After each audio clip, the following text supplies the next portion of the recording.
Ako si Bruno. Nagbakasyon ako sa San Juan, La Union kasi gusto kong mag-unwind. Patunayan sa sarili ko na buti na lang aso ako. Ay, di pala ako aso.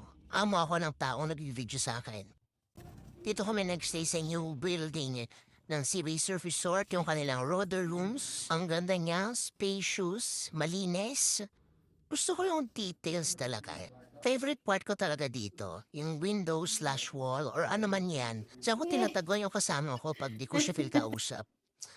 Ay, sarap talaga magmuni-muni. Minsan talaga sa life, gusto mo lang ng lugar kung saan pwede ka mag-relax at i-contemplate kung tama bang sa kanya ako napunta.